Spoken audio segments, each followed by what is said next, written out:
पाण्याच्या मानवी अधिकारांचे संरक्षण व्हावे, संस्कृतीचे रक्षण करणे, त्यांचा जल, जंगल आणि जमिनीवरील अधिकार अबाधित राहावा, त्यांची विशिष्ट संस्कृती, ओळख, हक्क आणि अधिकारांची ओळख, सामाजिक ऐक्य, अस्तित्व, स्वाभिमान, आत्मसन्मान, अस्मिता कायम राहावी, यासाठी व्यापक जनजागृती आणि प्रयत्नांची आवश्यकता लक्षात घेऊन संयुक्त राष्ट्र संघाकडून हा दिवस दरवर्षी जागतिक आदिवासी दिन म्हणून साजरा केला जातो। जगातील सर्व देशांमध्ये आदिवासी समाजाचे लोक राहतात। त्यांची भाषा, संस्कृती, सण, उत्सव, चालीरीती, पेहराव या सर्व गोष्टी वेगळ्या आहेत। आदिवासींना आपले अस्तित्व, संस्कृती आणि सन्मान वाचवण्यासाठी संघर्ष करावा लागतो। या जमातीचे संरक्षण आणि संवर्धन करण्यासाठी, त्यांची संस्कृती आणि आदर जतन करण्यासाठी आदिवासी दिन साजरा केला जातो। उद्या 9 ऑगस्ट, उद्या जागतिक आदिवासी दिन।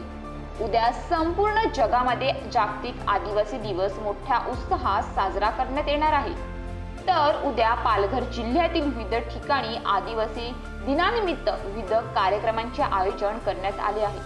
तर दरवर्षीप्रमाणे गेल्या वर्षीही पालघर जिल्ह्यामध्ये आदिवासी दिन मोठ्या उत्साहात साजरा करण्यात आला होता। याचे काही दृश्य आहेत, ते पाहूयात।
क्रांतीसूर्य बिरसा मुंडा चौक या ठिकाणी उद्या सकाळी 9 वाजता सर्व आदिवासी बांधव एकत्र येऊन तारपानास नृत्य करणार आहेत। महिला, पुरुष, तरुण तरुणी आपल्या पारंपरिक वेशात रॅली तारप्याच्या तालावर ठेका धरत उद्या बघायला मिळतील। जागतिक आदिवासी दिनाचे औचित्य साधून पालघरमध्ये पारंपरिक वेशभूषा परिधान करतात।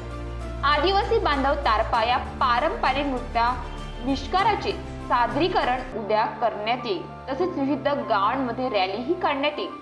न्यूज पोलीस रिपोर्टर अपू बुकले, पालघर।